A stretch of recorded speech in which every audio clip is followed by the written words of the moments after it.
Good afternoon, all of you. My name is Divyani Joshi. I am Assistant Professor in Computer Science Engineering Department in IPS Academy, Indore. Today we are going to discuss a topic, computer memory. So let us start. So what is a computer memory? Computer memory is any physical device that is used to store data, information, instruction temporarily or permanently.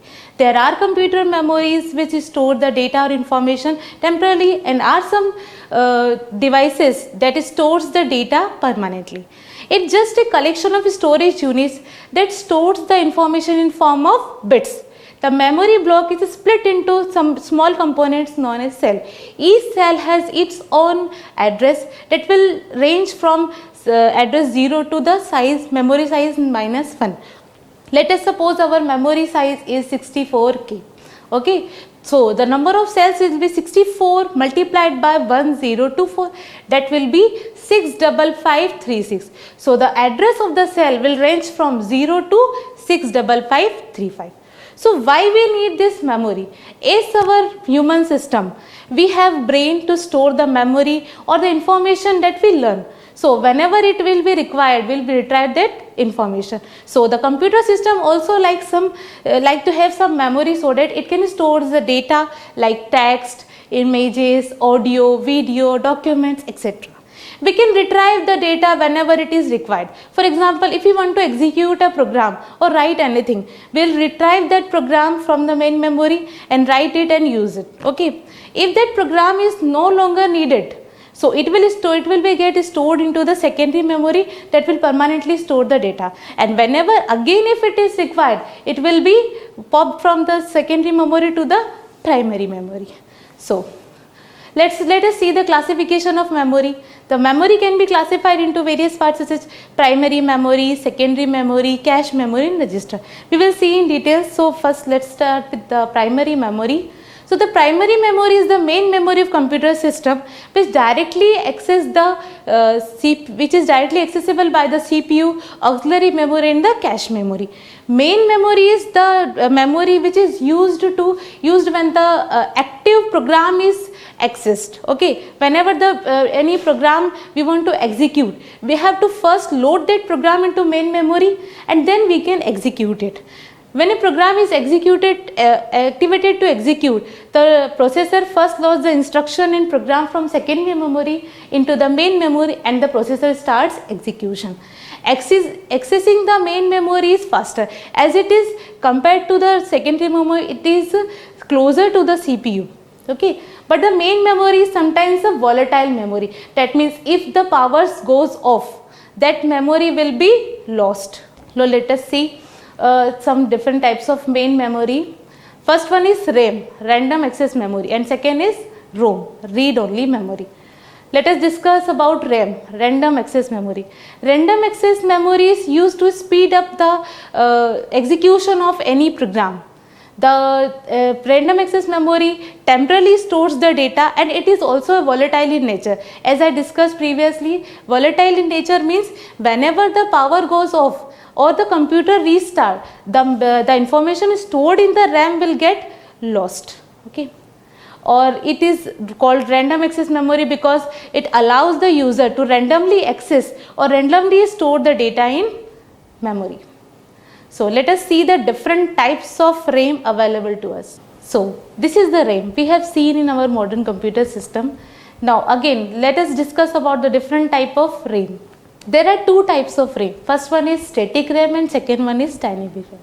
So let us discuss about dynamic RAM. Dynamic RAM is a type of RAM that is used to store the dynamic type of data. Each cell in a DRAM carries one bit of information.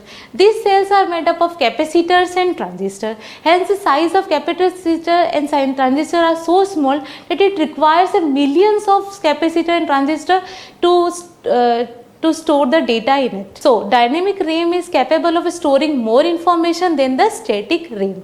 But the problem with the dynamic RAM is that the transistor and capacitor stores the information in the form of electrical signals, and we all know that electrical signal fades after some time. So we need a refresh circuit so that the information retain in it. But DRAM is also a volatile type of nature. That means if the power goes off, then the information get lost. Let us discuss about the static RAM. Static RAM is a type of RAM which is used to store data, static type of data in the memory. It is also a volatile in nature. That means the information get lost when the power supply off. Let us see the difference between the static RAM and dynamic RAM. The static RAM is static in nature and dynamic RAM is dynamic.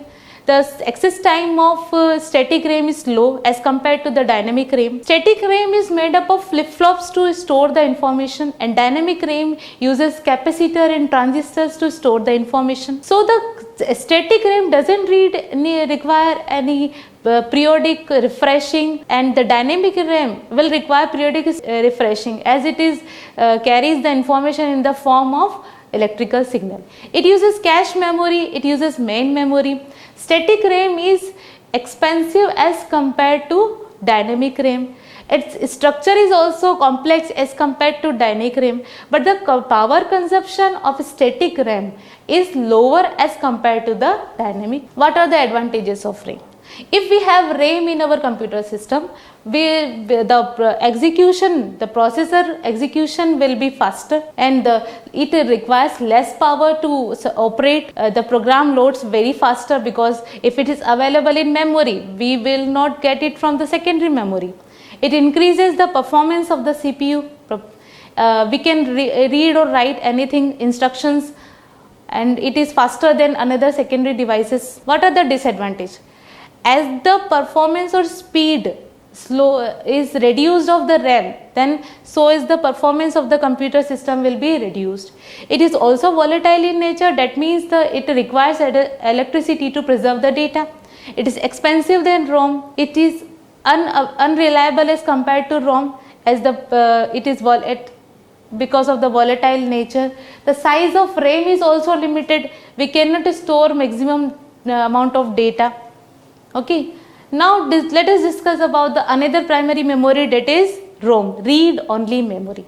As the name suggests, read only memory, here the only read operation is available to the user. User cannot write, but it is not volatile in nature. That is, even information is stored in RAM, it is permanently stored the information inside the chip. But it is only a read only memory. We cannot write or modify anything. Basically ROM is used to store some important program or instruction that are required during the booting. So what is the booting process? Booting process when we start the computer system and operating system loads into it. That process is called booting. That bootstrap loader and the instructions are stored in the random access memory, read only memory. It is non-volatile in nature. That means the instruction data stored in ROM will not get lost when the power goes off. This is the ROM. We have seen it in the power motherboard system. There are different type of ROM available to us. First is mask read only memory. Second is programmable read only memory.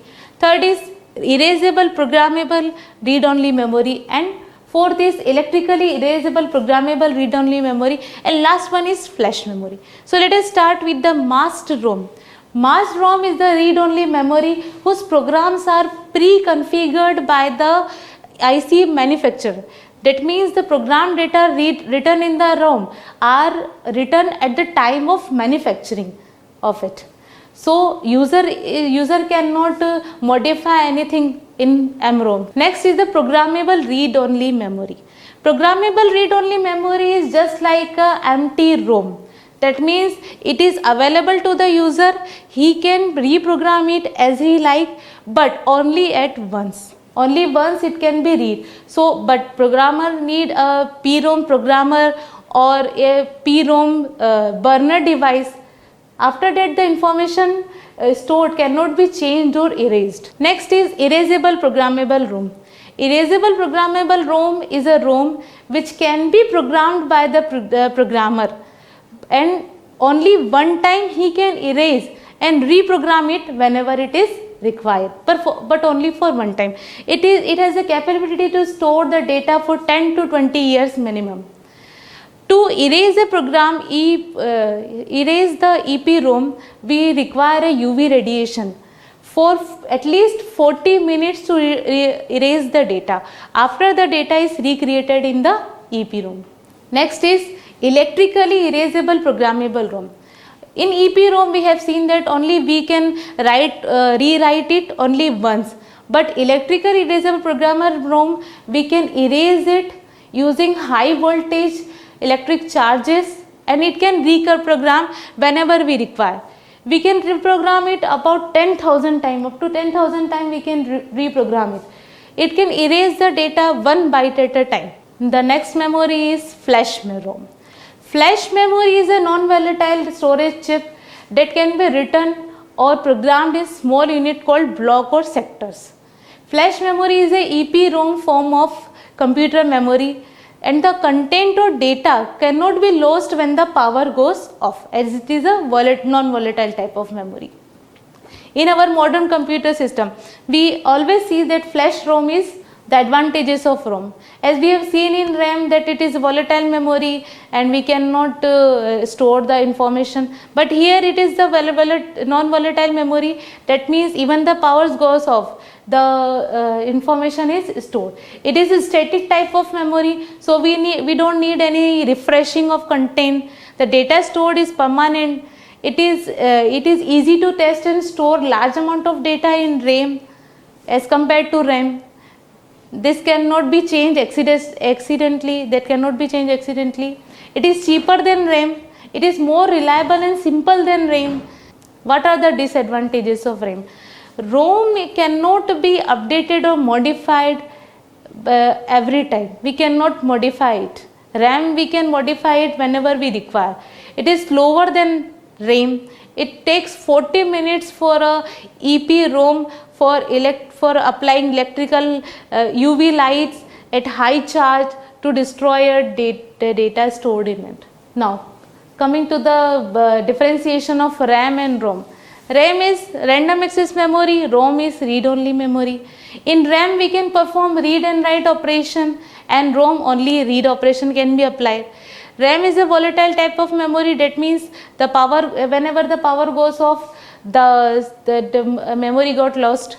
ROM is a non-volatile type of memory. RAM is faster but expensive. ROM is slower but less expensive.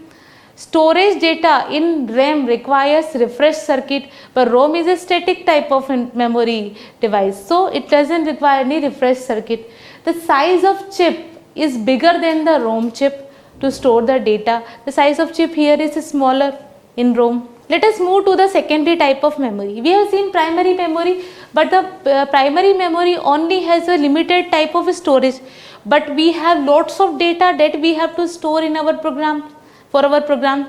So we use secondary memory, that is expandable memory, which we can use to store the data. It is a permanent type of storage. It is a non-volatile type of storage. For example, we have seen flash drives, USB, CDs, DVDs. They are the examples of secondary memory storage devices. Here we can store the program for long term of basis. It is cheaper but a slower as compared to main memory. As it is far away from the CPU, it requires more time, and also due to its size, the access time will increase. So whenever we write any program, firstly it is stored in the secondary memory, but when we want to execute it, firstly we have to bring that program from secondary memory to the main memory, and then we have to execute. After execution, we have to again store that program from main memory to secondary memory, so as to make a space for another program to run. Secondary devices which we are going to discuss afterwards are the hard disks we will discuss, floppy disks we will discuss, CD-ROMs and magnetic tapes we will discuss. So the features of secondary memory. It is slower than main memory, but it gives us more space to store the information, as we have large amount of data to be stored in our computer system. That means we are going to store audios, videos, picture, text, documents, softwares we are going to store. That all are going to store on the secondary memory. It is also non-volatile in nature.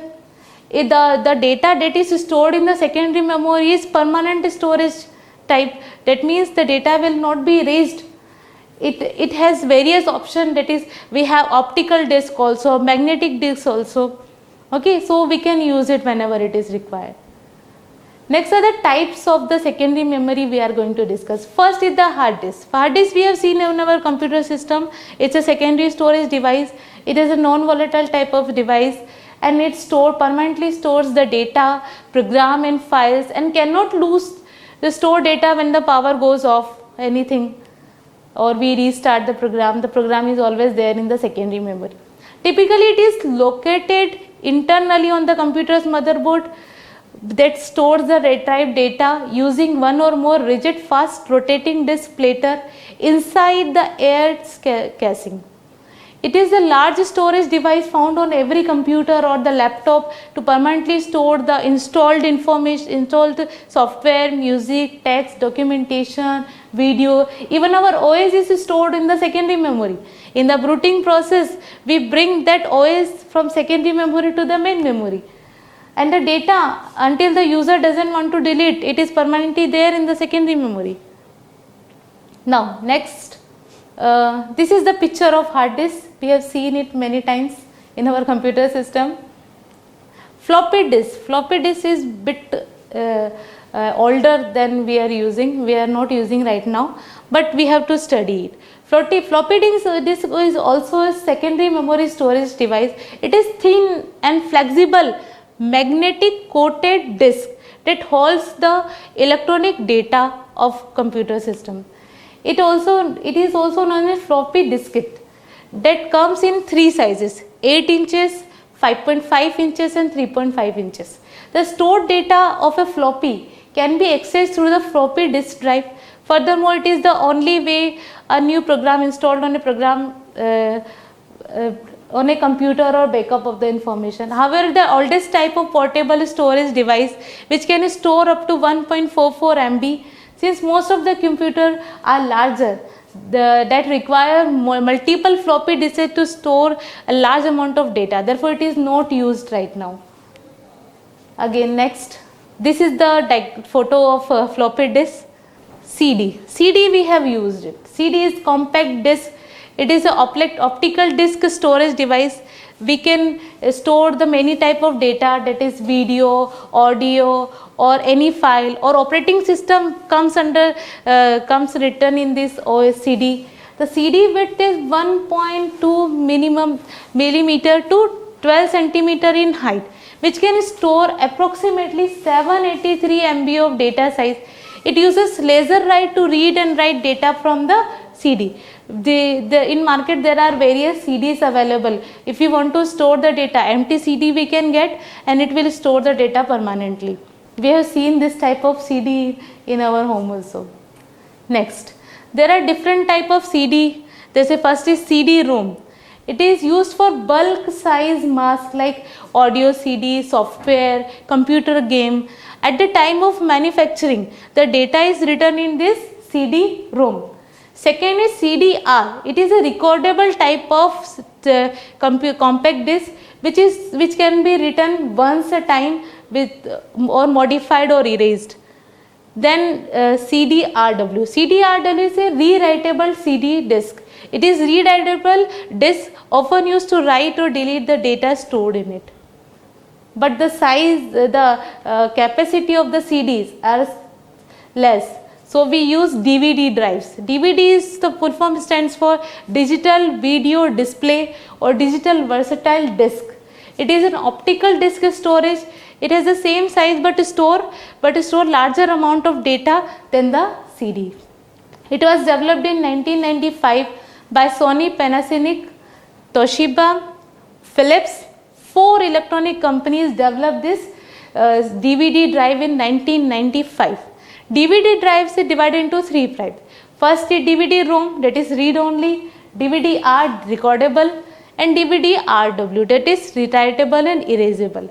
It can store multiple data formats such as audio, video, images, software, operating system. The storage capacity of DVD is much larger than the CD-ROM.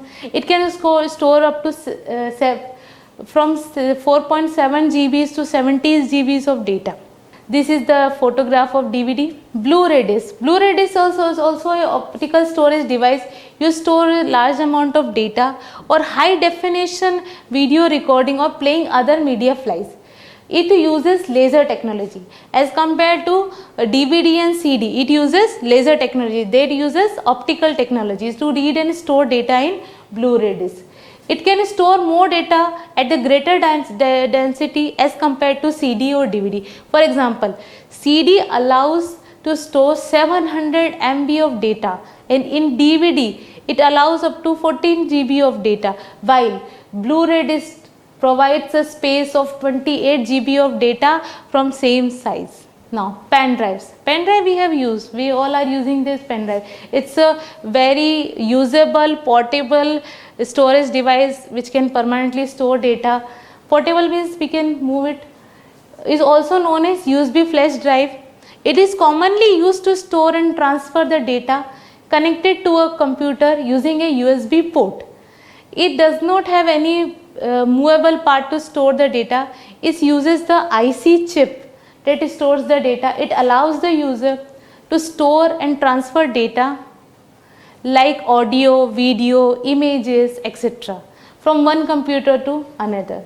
The storing capacity of pen drive lies from 64 MB to 128 GB or more. Our next memory is cache memory. Cache memory is the memory located very closer to the CPU. It is the high speed memory which provide quick access to the data for main memory. The main memory is, the access time of main memory is larger than the cache memory. So whenever we need frequently a data in a main memory, we keep that data from main memory to the cache memory, and that cache from cache memory we will retrieve the data. It is small size chip based on computer memory lies on the CPU and main memory. It is faster, it is high performance and temporary storage device. It stores all the data and information that are used by the computer CPUs. It also reduces the access time. It is faster than main memory, and sometimes it is also called as CPU memory because it is very close to CPU chip. This is the cache memory. Levels of cache. There are 3 levels of cache. L1 cache. L1 cache is onboard or internal or primary cache. It is built with the help of CPU. Its speed is very high. The size of L1 cache rise between 8 KB to 128 KB kilobytes.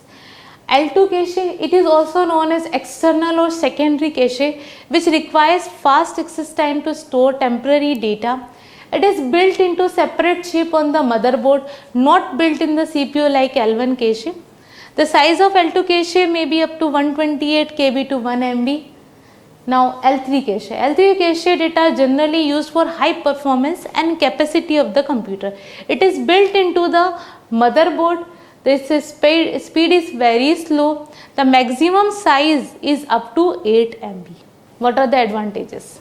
Advantages of having cache memory is that it will help the main memory to provide faster access to the data. It stores all the data and information that are repeatedly used by the computer system, by the CPU to process any information. The access time is less, so it increases the performance of the processor.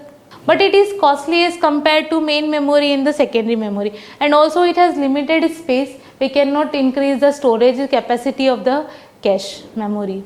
Now the last memory is register memory.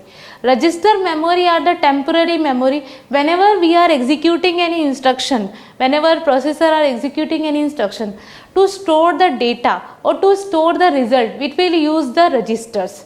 It is made up of flip-flop. For example, if our register is capable of starting 8 bits, so it will require 8 flip-flops to store the information. It is the smallest and fastest memory of the computer. It is a part of computer memory located on the CPU as a form of registers. The register memory is 16, 32, 64 bits in size. It temporarily stores the instruction and address of the memory that is repeatedly used to provide faster access to the CPU. That's all for the today. Thank you.